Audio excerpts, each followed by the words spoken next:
All right, and we're back. Finished talking about, I said all we wanted to say about the man's man, and now we're going to be talking about the upcoming Singularity. Or the concept of it. First of all, there's no certainty that a singularity. First of all, let's define what the singularity is. Since computers have been doubling in power every 1 to 2 years for the last 50, since way before I was alive. And if they continue to do this into the future, they'll attain, they'll pretty much be as smart as any person within 20 years. And within 35 years, they're probably going to exceed human intelligence by many, many, many orders of magnitude. And at that point, people really won't be able to make a better computer as well as a computer would be able to. And if a computer can make a better computer than a person can make a computer, then you really don't need humans anymore. Humans would not have even any impact on the intellectual landscape at this point, because computers would already do everything vastly superior to humans, in addition to creating newer ones, even better computers. So humans will just be completely left in the dust in terms of intelligence, unless they, of course, merge with the machines, which is, I think, what will end up happening. This is Ray Kurzweil's view. Yeah, Ray Kurzweil. He's the author of Age of Spiritual Machines. That's the first one I can think of because the Canadian band Our Lady Peace made an album named after that book. Good book. It is a good book. I ended up buying it for my sister. The other books can't reach my brain at this point.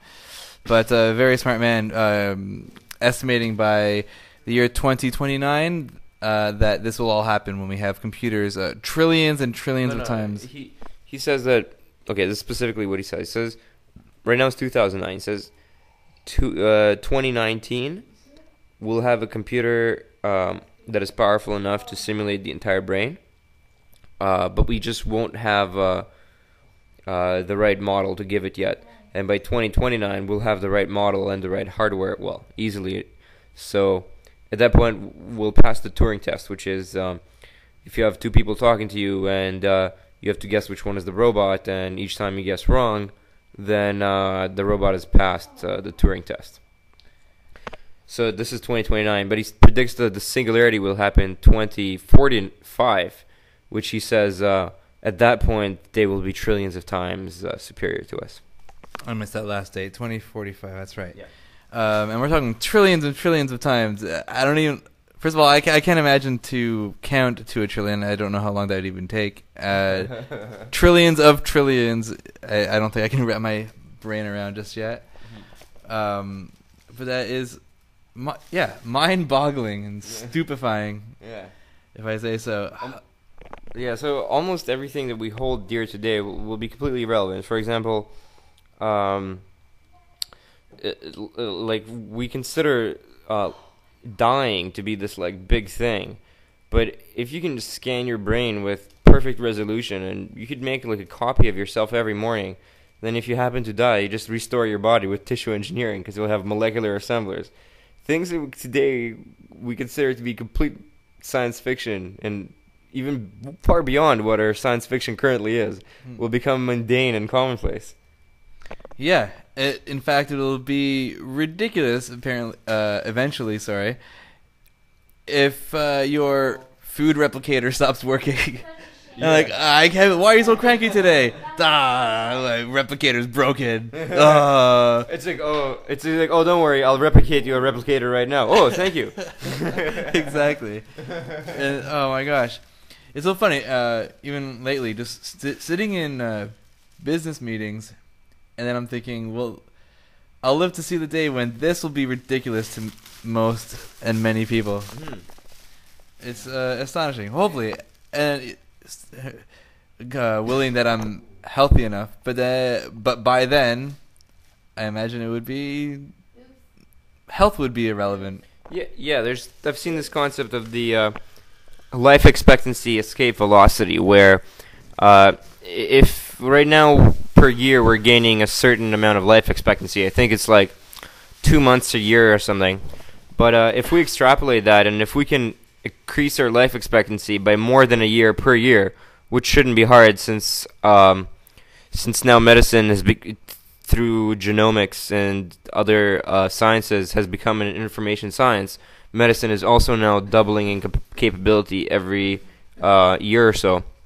So if soon we'll be able to increase your life expectancy by more than a year per year, so you'll have reached your life expectancy escape velocity, where barring some sort of impact which will kill you, you are essentially immortal. If you can afford it, maybe. Hopefully you live in like Sweden or something, when you'll get it for free. Right. That's a different topic altogether. I mean, the fact that it becomes invented or available doesn't necessarily mean that it's available for everybody. I mean, I agree. I mean, brings up a whole other discussion, which perhaps we'll save for another day, about a potential underling class developed. Or forking of the species, perhaps. Ooh, speciation. We'll live to see it happen. Perhaps. By the way, we are living to see it happen every single generation that we live. Yes, we are. Do you believe that there will be conscious machine? Conscious machines and convincingly human, quote unquote? Yeah, the problem with consciousness is that it's an illusion. Because if you explain your brain in terms of quantum mechanics and stuff like that, you just fully simulate it on a computer, atom by atom. And then you can say, well, you still haven't explained consciousness, because the atoms, aren't conscious. And then I'm going to be like, well, by the same notion, imagine you ask me to explain water to you on a molecular scale, and I explain to you water to the atoms and subatomic particles, and you're like, no, you have not explained water at all. And I'll be like, why? And you're like, because molecules are not wet. It's like you're just inventing this arbitrary term which is not evident from the actual substance, and you're asserting me to find it. And it's like, why would you even think there's this thing? I mean, what if consciousness is essentially if somebody acts as if they're conscious, you're going to have to assume that they are, because you don't have a choice.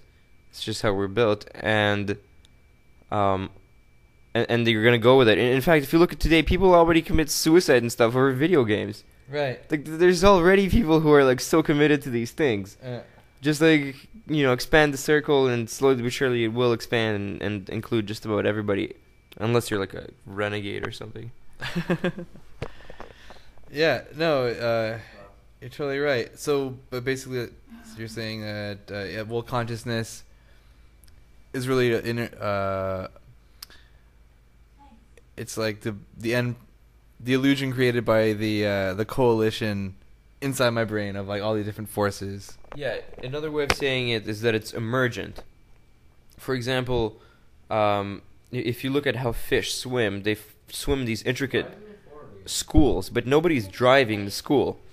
They all have some simple behavior, and they just follow it, and it emerges in this amazing combination that is more than the sum of its parts.